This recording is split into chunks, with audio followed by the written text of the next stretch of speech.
And we're back here on this Monday morning, Philly's #1 college radio station, WHIP. The Temple Owls are back after losing to Duquesne. This basketball team has pulled off 5 straight victories last week of the season. Fordham on Wednesday. They'll play VCU on Sunday. That's a whiteout game. No better person to talk to right now, Temple basketball, than Keith Pompey of the Philadelphia Inquirer. And he's on the hotline right now. Keith, it's your buddies Zach Gelb, Chase Sr., and Haley Condon. How are you? Hey, how you guys doing? How you doing? Thanks for having me on the show. Thanks for joining us, Keith. Well, yeah, thank you for coming on. And after that Duquesne game, you were in the locker room, so were I, and so was Chase as well. And you just saw a deflated basketball team. Scooty Randall wasn't talking that much. Khalif Wyatt was very depressed after that game. I think the press conference only lasted like 2 minutes and 30 seconds. It was definitely concise. Do you believe, though, after that loss to Duquesne, that this team has started to turn the page, winning 5 in a row? Yeah, I mean, the funny thing is, that was like the serious wake-up call, because after that game, they went out there and they played UMass, I believe, right? Yep. And it was funny because that game, before warm-ups, they were like yelling and screaming and everything. I mean, it was like, is this the Temple team I've been covering all season? Yeah, they were pumped up for that game. Yeah, exactly. They were pumped up, and then it just seems like they realized that, hey, we've been playing down to our opponent. We haven't been given a lot of effort, and it's been getting us in trouble. So I think that was a huge wake-up call. And also, Khalif Wyatt has been the main man this year, and they're going to need him to play very well down the stretch if they're going to want to make a run in the A-10 tournament and eventually the NCAA tournament. But they're starting to distribute the basketball. You see Scooty Randall coming alive as of late. Will Cummings played his best game of the season up against Rhode Island. Jake O'Brien gave a strong effort off the bench. You saw Hollis-Jefferson in the LaSalle game went off with 23, 18, and 5. What have you seen changed about this offense as of late? Because it seems like more guys are getting on the stat sheet. Well, actually, it's just what you said. The first person is Scooty Randall. I mean, if you think about it, Khalif is going to get his. Khalif was scoring 30 points, and they were still losing by a point. But it seems like in that UMass game, Scooty Randall hit a huge three. He made a couple of big plays. And it's funny because when Scooty is on, then teams start focusing on him.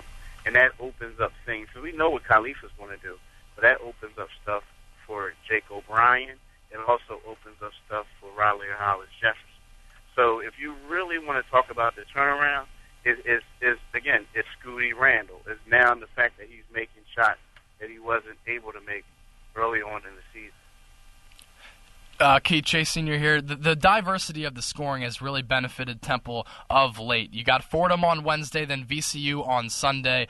Time and time again, this team has played down to their opponent's level. I know firsthand you've been very critical of this team, and you don't back down from asking the players any type of questions about that issue. But Temple clearly is playing their best basketball when they need it the most, and as the season enters their final stretch, they've been very impressive of late. But is this a team, with 2 games left in the regular season, the Atlantic 10 tournament in Brooklyn looms on March 14th, what do you think they can do in the Atlantic 10 tournament, and if they get into the NCAA tournament, is this a team that can make a run? Well, the thing about let me start with the Atlantic 10 tournament. I mean, it's tough, just because, right now this team is playing the way that we thought it would, but with the A-10 tournament, it's going to be all about matchups. Right. In years past, you knew, okay, Temple will probably play this team in the first round. We don't know. Temple could get messed up or mixed up, whereas they could mess around and play Butler in the second round, or they could play, let's see, Xavier again. And I don't like those matchups for the Owls. Now, in regards to the NCAA tournament, again, it goes all about matchups and everything like that. Now, the fact that they lack a serious inside big man can come to hurt them. I like Anthony Lee. I'm a big Anthony Lee fan. But he's a power forward playing the center. He's not a center, right? Yeah, he's not a center. So if they play a team who has, like for instance, UMass. UMass was extremely athletic. They were long. They were big. It was a dunk contest in that game. And we've seen Temple get torched by a viable big man all season long. Exactly, and that's the case. So what happens is they have to overcompensate. So what that happens is these guys, yes, they step up their game now, but they're really going to have to step up their game. Now, the one thing that still scares me is the fact that, yes, They are playing a whole lot better. Everything is going right, but they're going to Fordham. Now, if you look at it, Fordham is a losing team. Yes, they've been struggling for a while, but teams typically struggle up there. I mean, like if Butler played them close. Exactly. Butler played them close. Butler played them close. There's a lot of people came out of there with like 5-point victories or 3-point victories who were, favored by like 15 going in. So that's a tough game. I mean, I thought Rhode Island was a tough game too because it was a test. We had to see what this team was going to do. Now, the one thing, they went on that 18-2 run, and next thing you know, the score is tied up because Rhode Island came back on them. Now, they can't do that against a legitimate team. If they do that against a solid team, that's a loss. Keith Pompey joins us on the hotline, Philly's #1 college radio station, WHIP. And Keith, I think you do bring up a good point that Fordham, although they only have 6 wins, a lot of people overlook them and they do make some close games. Now, it's very easy as a college student to just look ahead and say, VCU's coming in here on Sunday. How does Dunphy keep this team prepared so they don't go out there and they play a close one up against the Fordham? All he has to do is say NCAA tournament.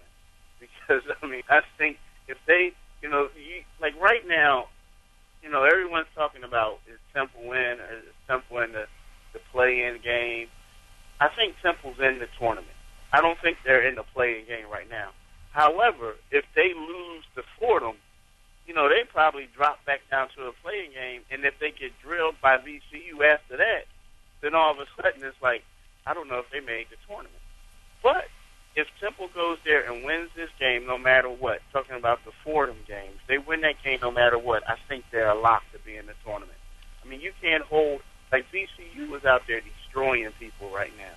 You cannot hold a loss to VCU. Steamrolled Butler on Saturday. Yeah, come on. I turned the TV on expecting to see a close game, and they were up by like 20 in the first half. Yeah, with you. Let me go check out Temple. Keith, Khalif Wyatt, you've been covering this team for a while, and his season this year on the offensive side of the rock has been magnificent. His career as a Temple Owl has been up and down, on and off the court. You wrote an article, The Two Sides of Temple Star Khalif Wyatt, a couple weeks ago. Can you take us through that and explain to the fans what you were trying to get at with that article and what that article kind of documented? Well, let me go back to before. Before I was covering Temple, and before I was covering colleges, I was the high school basketball reporter for the Inquirer. So I met Khalif when he was a junior in high school. And the antics that he does now, it was like the things that I used to see on a high school level. But then when off the court, he just seemed always like a nice kid. And, then he got in trouble with the prostitution thing. Last year he was not suspended, but he was benched. He was benched from the starting lineup, so to speak.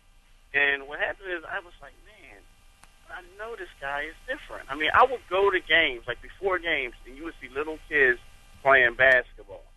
Khalif and the parents would be the only people in their arena. This is like 3 hours before the game, right? And he's in there, and afterwards they're coming up, and he's giving them tours of the whole facility, right? I'm like, this isn't like the guy that everyone's, talking about.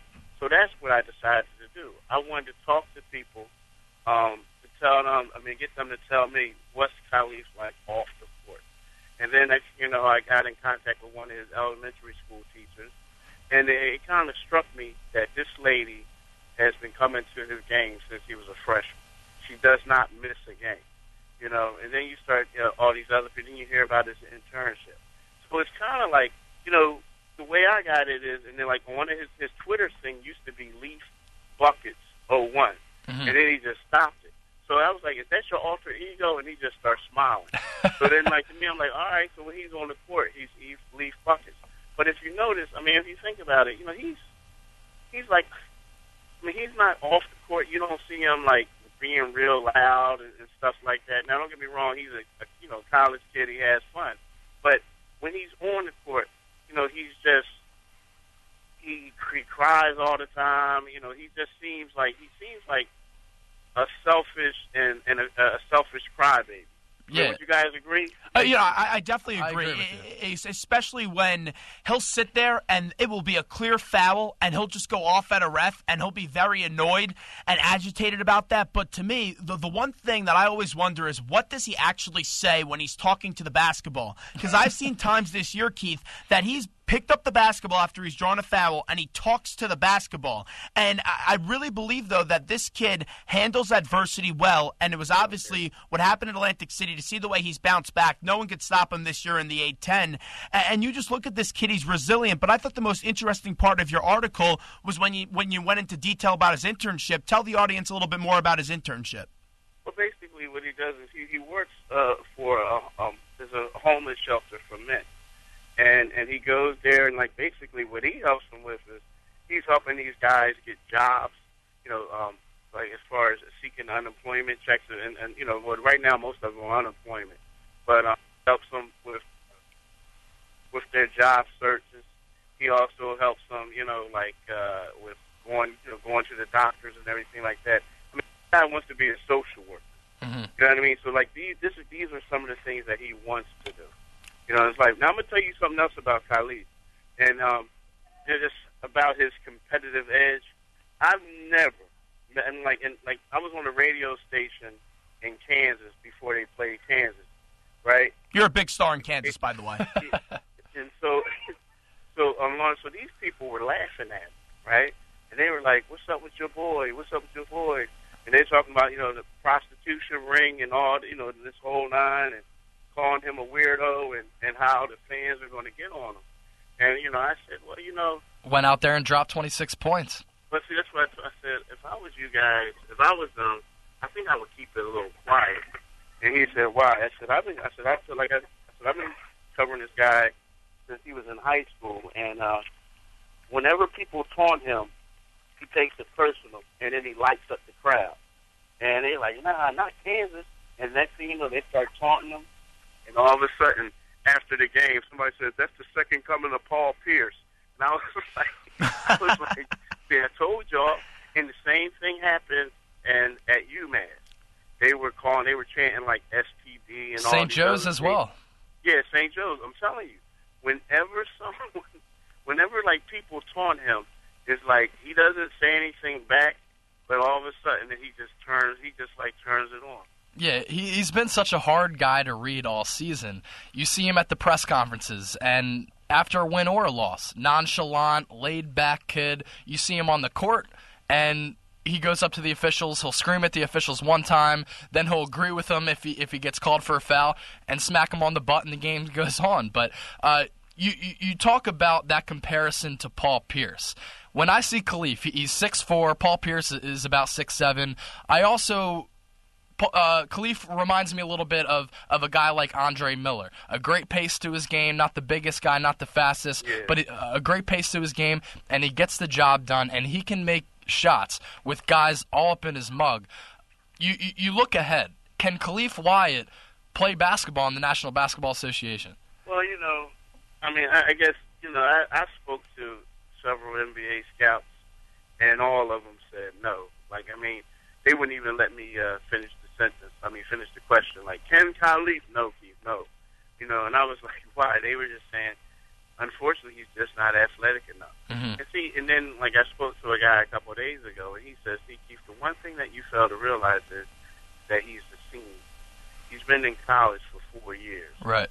We'll take a guy who's extremely unproven, who's maybe averaging 9 to 10 points a game, but he's a freshman. And he has a huge upside. Because of a high ceiling, yeah. Yeah, because of high ceiling. And see, a lot of the things, Khalif, a lot of his game is when he drives through the lane, it's so slow that you're saying he's not going to get that shot. Someone's going to block it. But it's like they take 2 swipes at it before he, releases the ball. Mm-hmm. And then, they fall on top of him and he gets an and one and scores. And the guy was saying in the NBA he's not going to be able to get that shot on. I mean, it's just that they said they like that he's a scorer. They like the fact his offensive skills, but they don't like his on-ball defense. See, a lot of people talk about his defense, and I really can't criticize it all too much just because he leads the team in steals. Right. about his on the ball defense. They don't think he's quick enough to stay in front of a guard. And at 6'4", he'll probably have to play point guard. Mm-hmm. So point guard, the 1, the 2, and the 3 are probably the most athletic positions in the league in the NBA, and they don't think he's athletic enough to excel. Now, in the comparison to Paul Pierce, what the people were saying to me was the difference. Like you said, Paul Pierce is 6'7", 6'8". He's a forward. They think if Khalif was taller, he would have a better chance because that's where his game is. Paul Pierce isn't one of the most athletic guys. Not at all. But he's crafty. Yep. You know what I mean? As is Khalif, too. And Khalif's crafty. That's what the difference is. The difference is Paul Pierce is 6'7", 6'8". Khalif is 6'4". Yeah, but his ability to get guys up in the air, the great pace to his game, the way he can get shots off with defenders in his face, that could be well suited for overseas. And the one thing that he has and possesses that you can't coach and you can't teach is the attribute of being clutch. So this guy's going to be playing professional basketball somewhere next year. Yeah. And unfortunately, all it takes is one. I mean, there a lot of people are saying no. But, I can see Khalif going overseas and lighting it up. And then someone says, we have to take a look at this guy. We have to bring him in. Mm-hmm. And then he'll, be like a reserve just coming in as a shooter or scorer. But initially, I think they're saying no. Keith, this has been real fun. Real quick here, right before we let you go, as Keith Pompey joins us of the Inquirer. Zach Gelb, Chase Sr., Haley Condon here with you on Philly's #1 college radio station, WHIP. 30 seconds or less, Anthony Lee. Do you expect him to play on Wednesday up against Fordham?